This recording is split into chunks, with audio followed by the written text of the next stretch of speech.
Allez, 3 points dans ce plus d'actu. On commence avec un éléphant, hein, Salomon Kalou, qui a des problèmes en Allemagne.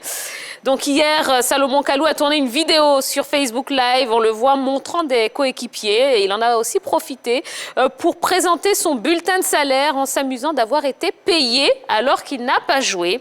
Cette vidéo a choqué les Allemands qui estiment que l'Ivoirien et ses partenaires n'ont pas respecté les mesures barrières. Et dans la foulée de la vidéo, l'Ivoirien a été suspendu par son club. Regardons la vidéo en question.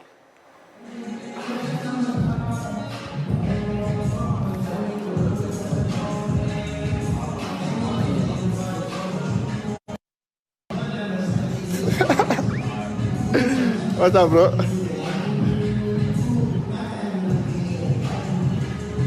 C'est quoi, mon frère? Bien quoi? On est là, tranquille, hein? On doit faire un test? Là.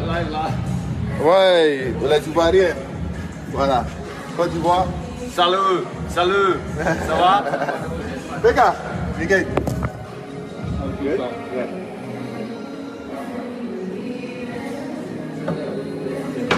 On va faire la test là avec David là-haut. Ah, David, dans son coin, hein? Pratique déjà.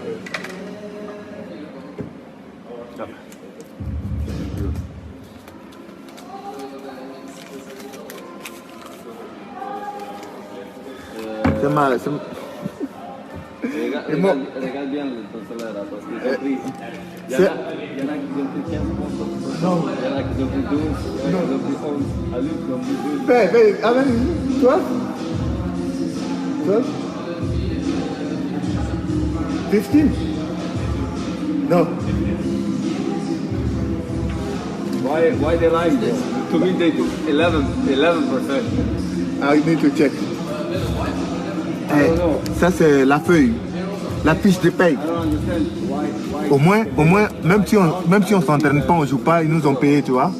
Ah, Waribana. Bon. Ah ouais, c'est cool, hein? Ah, c'est cool, ouais. Bien sûr. On ne s'entraîne pas, on nous paye. C'est trop bien. Oui, mais est-ce que quand on s'appelle Salomon Kalou, quand on est quand même une personne publique, bon, déjà, il y a le non-respect des mesures barrières, hein, on l'a vu serrer la main des coéquipiers, et puis se vanter d'être payé alors que d'autres n'ont pas cette chance-là. Est-ce que c'était judicieux quand même de faire ça? C'est juste un délire. Tout le monde a son moment de délire aussi dans la vie. Il faut s'amuser souvent, il faut blaguer, et puis ça, dans ces moments de Covid-19, il y a ça pour faire passer le stress, mais le côté où il salue les gens. À vous, c'est plus ça même qui vous a dérangé? Voilà. Le fait les mesures barrières? Les mesures barrières seulement, voilà. Sinon, le fait où il présente son bulletin de paie. Et quand des coéquipiers ne sont pas payés, où on demande aux coéquipiers, même si c'est ici, de diminuer leur salaire de moitié, sachant que les salaires ne sont pas déjà très élevés, le fait de se vanter d'être payé à ne rien faire, vous pensez que c'est quand même... Je ne suis pas d'accord. Ça dit que Jojo n'a pas raison de dire ça par rapport à ce qu'on voit là. Saluer ses coéquipiers, se moquer du médecin soignant et brandir son bulletin de salaire. Moi, je suis sans voix. L'Allemagne est choquée. Moi aussi, je suis choqué. Et je trouve que c'est grave quand même. C'est grave parce que quand on est Salomon Kalou, on ne peut pas se permettre de faire ce genre de choses-là. En plus, qui poste la vidéo? Toute la question est là. Il fait une telle vidéo et il la poste. C'est extraordinaire quand même. Vous comprenez que l'Allemagne soit choquée, Mofossé? Oui, c'est pas bien de la part de Salomon Kalou. Ce qui n'est pas agréable aussi à voir, c'est que c'est lui-même qui poste la vidéo. Donc, c'est ça. C'est pas un bon exemple. On a l'impression que Salomon Kalou n'est pas solidaire même de son peuple. Parce que précédemment, c'était Serge Aurier qui faisait encore une gaffe. Salomon Kalou qui monte son bulletin de salaire pendant que certains de ses coéquipiers font des dons ici pour la population et pour tout le monde. Pour moi, il n'est pas véritablement solidaire de son peuple. Et ça m'étonne bien parce que Salomon Kalou a été victime d'une rumeur disant qu'il était atteint du coronavirus. Donc, venant de la part de Salomon Kalou qui poste sa vidéo en train de briser les gestes barrières, c'était pas vraiment bienvenu dans cette période-là. Voilà. Mais donc c'est mon seul qui n'a pas raison sur ce plateau. Tu peux pas toujours avoir raison. Roger Stéphane me dit que je n'ai pas raison. Est-ce qu'il y a la raison qui est partagée sur le plateau? Bon, et puis on n'oublie pas aussi que Salomon Kalou avait des problèmes il n'y a pas très longtemps avec son club. Il a été réintégré il n'y a pas très longtemps non plus. Et puis il fait ça, est-ce que c'était le bon moment, vraiment? En fait, il n'a pas envie de rester au Hertha Berlin. Je pense qu'il veut partir parce qu'il avait été mis à l'écart par Jürgen Klinsmann, l'entraîneur, qui est parti, donc il a la chance de revenir dans l'effectif. Là, je pense qu'il a envie de quitter le club, donc il fait un peu n'importe quoi. Mais c'est pas gentil de sa part, c'est pas non. Et quand on sait que, au moment où on parle, il y a eu 10 nouveaux cas de coronavirus en Bundesliga, est-ce que ça ne compromet pas un petit peu la reprise, justement, du championnat allemand, ça? Oui, mais parce que les autorités allemandes peuvent s'inquiéter par rapport à un tel comportement. Il y a déjà 10 cas sur un club. Donc, il y a un peu de doute, des réserves par rapport à la reprise de la compétition. Et sur une telle attitude, on peut estimer que les joueurs eux-mêmes ne vont pas respecter certaines mesures. Et donc, forcément, il y a danger à reprendre la compétition. Et je pense que le club l'a suspendu. J'ai vu quelque part que le club l'a suspendu. Il est privé d'entraînement. Il va manquer certainement les prochains matchs de l'équipe de Hertha Berlin. Ben, c'est bien payé pour lui parce que son attitude est vraiment irresponsable, quoi. Excusez-moi l'expression, mais son attitude est irresponsable. D'accord, très bien. Ça n'engage que vous. Hein. Oui, tout à fait. Quand on s'appelle Salomon Kalou, on ne doit pas faire ce genre de bêtises-là, mais après, l'erreur humaine, après... Mais est-ce que Kalou nous a dit que c'est une bêtise de sa part? Est-ce qu'il a présenté ses excuses? Non, il n'a pas fait exprès. Moi, je pense qu'il n'a pas fait exprès. C'est pas volontaire de venir choquer les gens. Il a fait ça juste parce qu'il était en joie. Il avait bien mangé. Peut-être il a mangé de la pessie là-bas, ou bien du bédécouma. D'accord, mais on a compris. On a compris l'idée, je ne sais pas. Mais c'est pas grave, on a compris l'idée générale, je vous assure. Allez, on passe tout de suite au deuxième point de ce plus d'actu qui concerne le Sénégalais El Hadji Diouf, qui a déclaré ceci: je suis plus talentueux qu'Eto'o et Drogba. Oui, dans une vidéo disponible sur YouTube, l'ancien international sénégalais a déclaré qu'il était, selon lui, plus talentueux que Samuel Eto'o et Didier Drogba. Eh bien, regardez encore la vidéo. Oui, on a des preuves. Reste-le, par contre, expliquez. Par contre, oh, excellence, ce que je dis, et je le porte, mais plus talentueux de nous tous, c'est El Hadji Diouf. Ah, ça, tu peux le prendre aussi. Le joueur africain le plus talentueux, il est là en face de toi. Et après, j'ai mon maillot de la dernière fois du tournoi de Yves, je te le signe et je te le donne. Un truc devant moi. Mais par contre, le joueur le plus talentueux, il est là. Tu peux aller leur poser la question un peu. Ils vont te le dire. Ça, je le dis. Et je te répète. Et Patrick Boba, je te dis, tout le monde peut gagner la Coupe d'Afrique. Mais être double ballon d'or et le plus jeune. Et n'oubliez pas que Samuel Eto'o, ton gars, ou Didier Drogba, avant qu'il l'embrasse, ils ont déjà trouvé ma bouche sur le ballon d'or. On est gagné 2 fois. Ça aussi, c'est bon.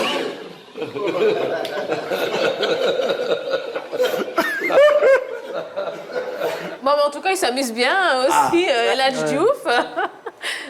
Qu'est-ce que vous pensez de ces propos, Mofossé? C'est juste pour s'amuser. Pour vous, c'est juste de la rigolade? Oui. Oui, mais on connaît quand même le personnage. On sait qu'il est, non, il est bien titillé. On sait que Diouf, c'est un grand joueur. Mais Samuel Eto'o, c'est le meilleur joueur de l'histoire de l'Afrique. Donc, c'est le plafond, c'est le sommet, ça. OK. Ça n'engage que vous, hein, Mofossé. Non. Vous dites sur la télévision, ils ne voient rien. Alors que, voilà, il y a les... Non, mais on sait que Samuel Eto'o, c'est votre idole. Oui, mais les stats parlent aussi. Samuel Eto'o, c'est... Oh, il est formidable, Mofossé. Hein? Allez, on va accueillir tout de suite Dorgelès. Il a doublé pile, hein. Allez, Dorgelès, des stats sur les 3. Allez, El Hadji Diouf, Samuel Eto'o, Didier Drogba. Allez-y. Nagadef. Ah, magnifique. Nagadef. Waouh. Normalement, quand on dit Nagadef, c'est waouh. Hein. J'ai fait une remarque. Yellow voulait un footballeur, la coupe de cheveux, ça se ressemble bien. Ah, ça un futur footballeur, il ne faut pas me limiter. Il n'est pas encore son footballeur. Vous les cherchez quand ils savent même pas. Voilà. D'accord, très bien. Nous allons au Sénégal aujourd'hui, précisément à Dakar, pour parler d'El Hadji Ousseynou Diouf. 2 fois ballon d'or africain en 2001 et 2002. En club, c'est 507 matchs pour 71 buts. Première sélection le 23 avril 2062, sélection pour 22 buts. Statistique de Samuel Eto'o, fils 4 fois ballon d'or africain. En club, 880 matchs pour 426 buts. Première sélection de Samuel Eto'o le 9 mars 1997. 117 sélections pour 56 buts. King Eto'o. Et puis, l'éléphant le plus dangereux d'Afrique, Didier Drogba. 2 fois ballon d'or africain, 2006 et 2009. 786 matchs en club, 363 buts en sélection ivoirienne. Sa première sélection date du 8 septembre 2002. 106 sélections pour 66 buts marqués. On suit l'éléphant dans la brousse pour ne pas être mouillé par la rosée. En swahili, quand on dit au revoir, à bientôt, on dit tuonani tia. Tuonani. Tunani. Vous voulez tenter, Jojo? Non, moi, je dis rien. Je dis plus rien. D'accord, ok. Alors, quand on regarde ces chiffres, il a raison, Eladji Diouf, de se dire meilleur que Eto'o et Drogba? Non, il ne peut pas avoir raison. Elle a dit. On enlève le patriotisme de là. Ouais, On se fie vraiment aux chiffres. Bon, il a été au top. Il a été au top entre 2000 et 2004. Eladji Diouf. Entre Lens et Liverpool. 4 ans, 5 ans. Tout au plus.